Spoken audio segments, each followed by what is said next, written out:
Oh, daughter-in-law, we left the wallet at home, and our cards too." The in-laws burst into laughter when the bill for their family dinner at the restaurant came to 200,000, but their mirth ceased when I calmly stated, "Olga married Andrei, driven not only by affection but also by a subtle yearning to build the very kind of strong family unit she had always lacked in her youth. Her own parents, mired in perpetual disputes and lingering resentments, had never provided her with a sense of warmth or security. Andrei, with his gentle demeanor and an almost childlike lack of worldly preparedness, seemed to her like a young boy who needed her care and support. And Olga, accustomed to shouldering responsibility from an early age, readily embraced this role. Initially, things seemed to be progressing well. Andrei was an attentive and caring husband, albeit somewhat immature. He frequently sought his mother's counsel on virtually every matter, but Olga didn't find this overly troubling. She attributed it to his close family ties and hoped that with time he would grow more independent. However, it soon became abundantly clear that Olga's financial standing was considerably more robust than Andrei's. He worked as a manager at a modest firm, earning a decent salary, but he primarily spent it on his hobbies, fishing, hunting, and expensive electronics. Olga, on the other hand, held the position of chief financial officer at a major corporation, earning significantly more and possessing a knack for managing money prudently. From their early years of marriage, Andrei's parents, Lydia Sergeyevna and Sergei Ivanovich, began to regularly orchestrate joint celebrations. At first, these were simple family gatherings, but over time, the scale of these events escalated. Birthdays, anniversaries, wedding milestones. Every occasion was marked with grandiosity, involving numerous relatives and friends. And invariably, the expenses for food, gifts, and dining out would somehow fall upon Olga's shoulders. Lydia Sergeyevna possessed a subtle yet persistent way of hinting, "Oh, Olenka, you're so much better at managing the budget," or "Andriushenka just doesn't grasp these things, but you're such a smart girl." Andrei, typically, would silently concur with his mother. "I think it's perfectly normal," he would say. "You earn more, it's not difficult for you," he often remarked, without considering the underlying implications of his words. Olga initially didn't object. She aspired to be a good wife and daughter-in-law. She desired to be loved and accepted by her family. She genuinely strived to please her in-laws, purchasing them costly gifts, organizing celebrations, and footing restaurant bills. She felt it was a small price to pay for peace and harmony within the family, but eventually the cumulative expenses reached staggering proportions. Regular overseas vacations, luxurious furniture, high-end appliances, and renovations for her in-laws' apartment all were financed by Olga. She endeavored to avoid conflict, to abstain from arguments for the sake of family tranquility. She believed that by remaining silent and patient, matters would resolve themselves. Andrei would mature and become more self-reliant, and her in-laws would grow more appreciative. Yet, time marched on, and nothing changed. Andrei continued to be immature and dependent on his mother, while Lydia Sergeyevna treated Olga's financial contributions as an entitlement. Moreover, her demands escalated daily. She increasingly approached Olga for money, cloaking her requests in concern for her son and grandchildren. Olga felt a growing tide of resentment within her. She toiled relentlessly to support not only herself and her husband, but also his parents. She deprived herself of many things, cutting back on clothing and leisure activities to fund others' indulgences. It became increasingly arduous for her to conceal her irritation. At times, memories of her childhood would surface. She recalled how hard her mother worked to provide for the family. Her father, perpetually absent at work, played a minimal role in their upbringing and offered no domestic assistance. Olga learned early on that if she wanted to achieve anything in life, she would have to rely solely on herself.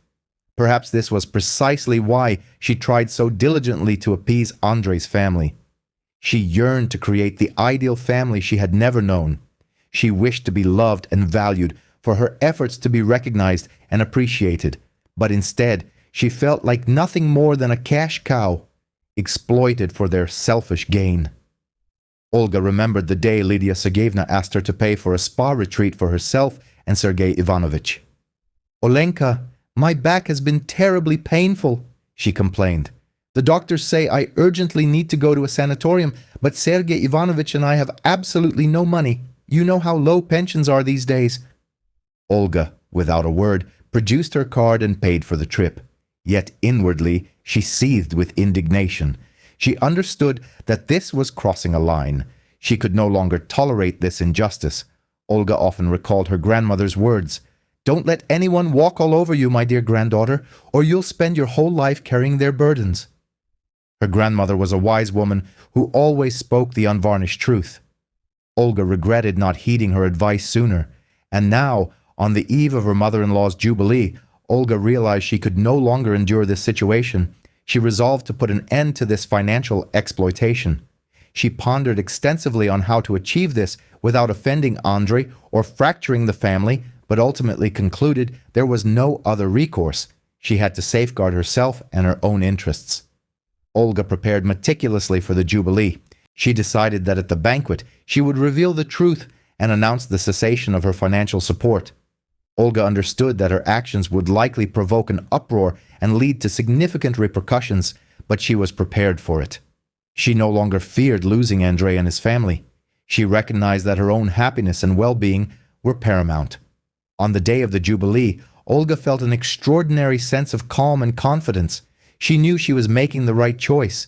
She was no longer a victim, but a strong, independent woman charting her own life's course.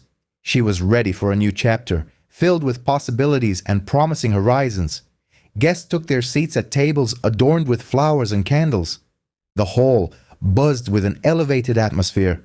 Laughter and animated conversations mingled with soft music.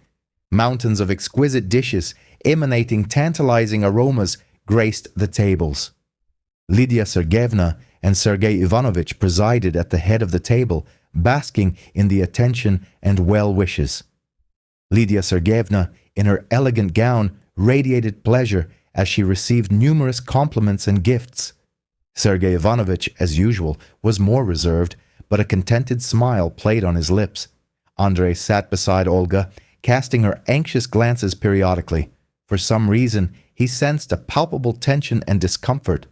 Olga sat upright, offering a reserved smile. Internally, a tempest of emotions raged, but outwardly she appeared composed and collected. She felt like an outsider at this celebration of life, as if observing the proceedings from a distance. All the smiles, the lavish compliments, and the insincere flattery felt unbearable to her. She could no longer feign the role of a happy and grateful wife. Time ticked by.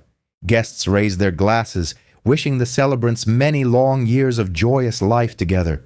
Lydia Sergeyevna graciously accepted congratulations, making sure to highlight her contributions to her family and the depth of everyone's affection for her.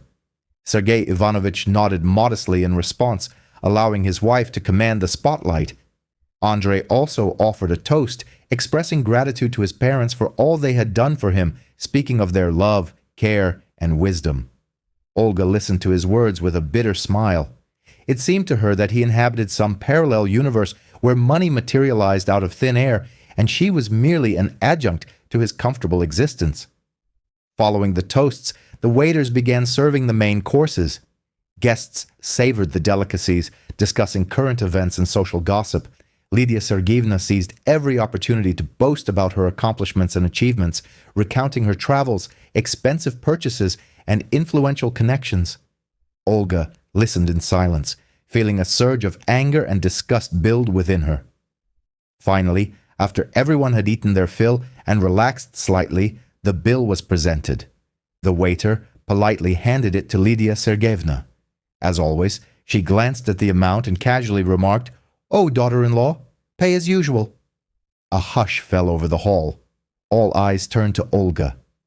Everyone awaited her reaction. They were accustomed to her always paying. Olga looked calmly at her mother-in-law. There was no fear or guilt in her eyes, only resolve and weariness. She slowly approached the box containing the gift envelopes the guests had brought for the jubilee and began counting the money. "There's 230,000 here," she stated calmly, counting aloud. "That should cover the bill."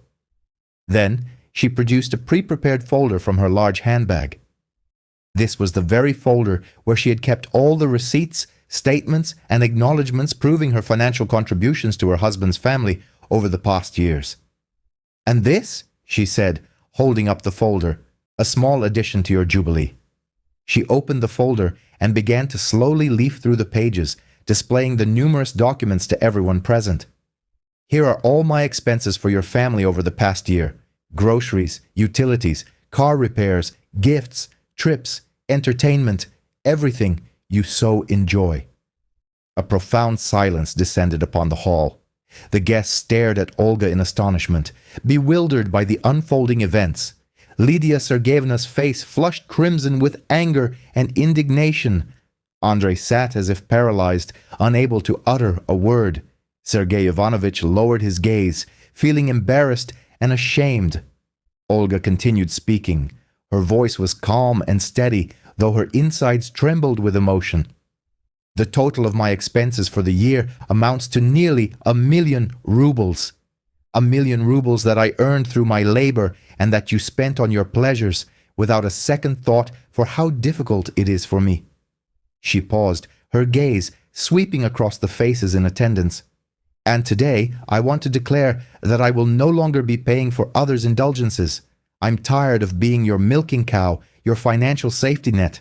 I want to live my own life, do what I enjoy, and spend money on myself." Lydia Sergeyevna froze, like a gorgon turned to stone.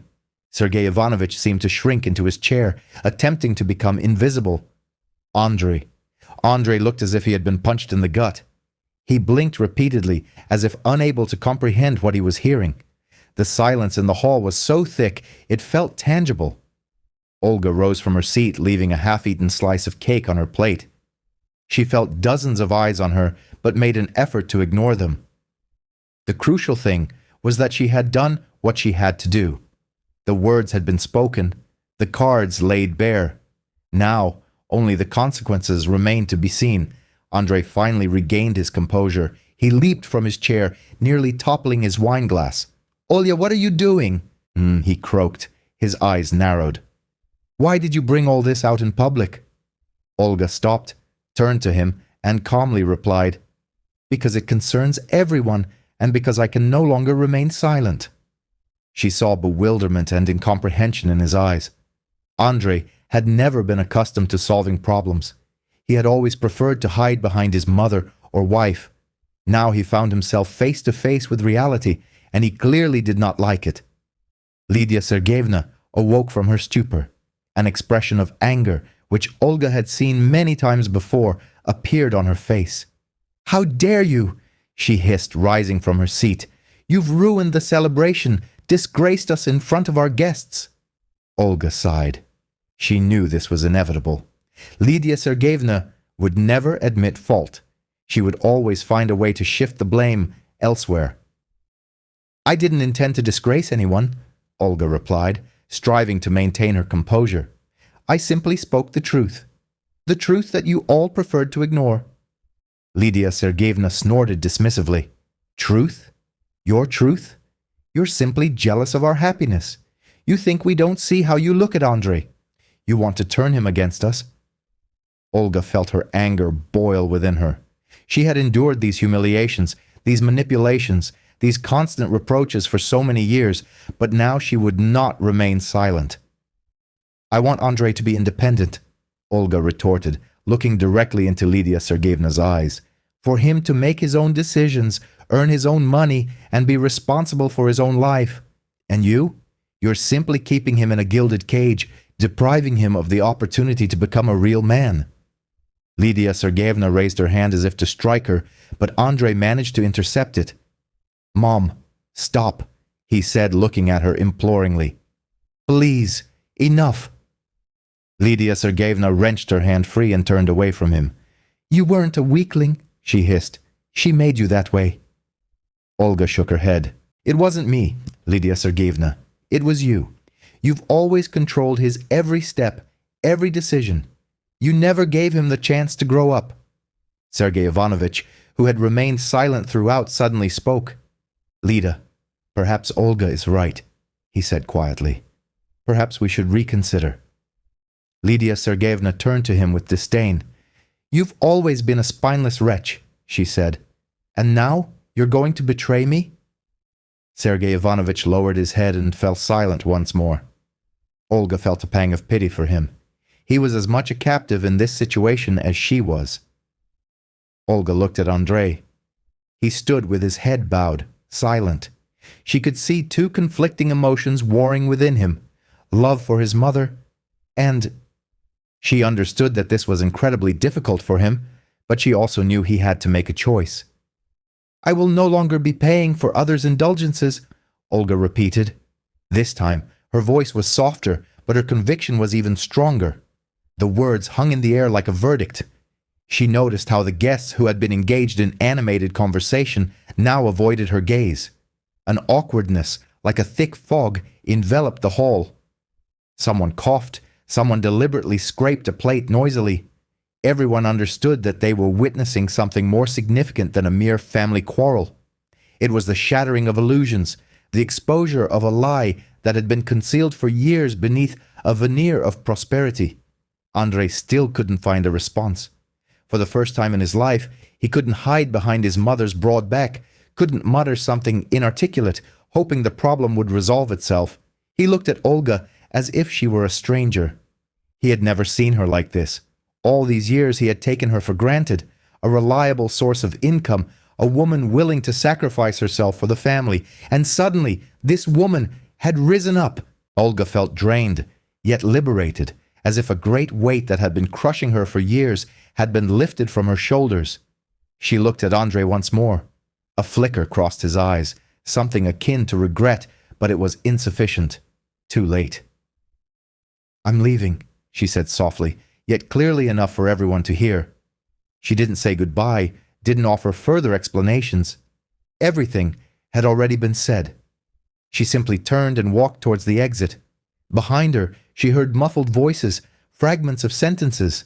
Lydia Sergeyevna had finally regained her senses and was angrily shouting something. Andrei tried to say something, but his voice was lost in the general din. Olga didn't look back. She walked out of the restaurant and breathed in the fresh night air. The city hummed, alive in its usual rhythm, as if nothing had happened. But for Olga, this evening marked a turning point. She had crossed a threshold, separating her from a new life. Upon reaching her apartment, Olga felt a strange sense of relief. This was the apartment she had purchased even before her marriage. She had always kept it as a contingency, a safe harbor to return to if things went awry. And now, that contingency had arisen. The apartment welcomed her with silence and peace. There was no ostentatious luxury imposed by Lydia Sergeyevna. There were no items purchased on credit to maintain a certain status. Here, there were only her belongings, her books, her cherished photographs. Olga went into the bedroom and sat on the bed. She felt exhausted, but didn't want to sleep. Fragments of memories, faces, words swirled in her mind. She recalled her childhood, her mother working double shifts to feed the family. She remembered dreaming of a strong, loving family, a home where mutual understanding and support reigned. And how had she been mistaken? She sat in the darkness for a long time. Ruminating on the events of the past few years, she recalled how, step by step, she had allowed her husband's family to impose upon her, how she had excused their laziness and irresponsibility, how she had turned a blind eye to their manipulations. She believed that if she were good enough, generous enough, she would win their love and acceptance. But instead, she had become merely a cash cow, a source of income to be exploited endlessly. The next day, Olga awoke with a sense of determination. She knew that many challenges lay ahead, but she was ready for them. She called her lawyer and asked him to initiate divorce proceedings. She no longer wanted any connection to Andrei and his family. Then, she called her work and requested a leave of absence. She needed time to recover, to process her thoughts and feelings, to figure out what she wanted from life. In the following days, Olga focused on organizing her affairs. She reviewed her financial plans, re-registered her insurance policies, and closed joint accounts with Andrei. She felt as though she were preparing for a long journey. She also began to focus on herself. She enrolled in yoga, started swimming, and met with friends she hadn't seen in a long time. She sought to fill her life with new experiences, new emotions, new people. It wasn't easy. She often thought of Andrei, of their years together, their dreams and hopes. She asked herself questions. Could I have acted differently? Could I have saved our marriage? But then she remembered how she had been used, deceived, and unvalued, and she understood that she had made the right choice. After a few weeks, Olga felt she was beginning to recover. She returned to work, brimming with energy and enthusiasm. She threw herself into her projects, dedicating more time to her colleagues and clients. She felt she was living again, breathing deeply. One evening, Andrei called. She hesitated for a long time before answering. "Olya," he said, his voice quiet and apologetic. I wanted to apologize." Olga remained silent. She didn't know what to say. "I understand that I was wrong," Andrei continued. "I was blind. I was foolish. I let my mother manipulate me. I didn't appreciate you. I am so sorry." Olga felt something warm stir in her heart. She wanted to forgive him, wanted to believe his sincerity, but she knew it was impossible. Too much water had passed under the bridge. Too much pain had been inflicted. "Andrei," she said softly, "I appreciate your apology, but I think it's over for us. We've become too different. We want different things from life. I wish you all the best." She hung up and cried. She cried not for Andrei, not for the lost marriage. She cried because her dream of a happy family had not come true. But through her tears, she saw a glimmer of hope. She realized her life was not over, that much new and interesting awaited her. She understood that she was a strong and independent woman, capable of building her life as she desired, and she smiled, a smile for her new dawn. Lydia Sergeyevna never came to terms with the loss of her provider. She tried to manipulate Andrei into getting Olga back, but he no longer fell for her tricks. He realized he had to live his own life, to take responsibility for his own actions. Sergei Ivanovich, as always, silently observed the unfolding events. He had never interfered in his wife's or son's affairs, but deep down, he was glad Olga had left. He had always felt she was unhappy in their family. Andrei found a different job, began living independently, renting a small apartment. He tried to be a good son, but he no longer allowed his mother to control his life.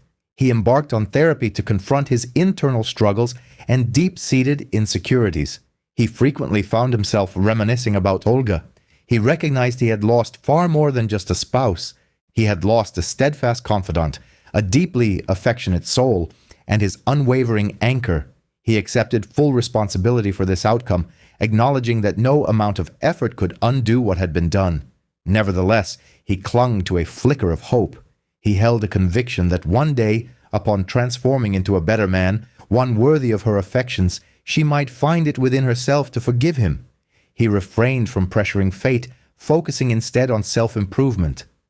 Time marched on.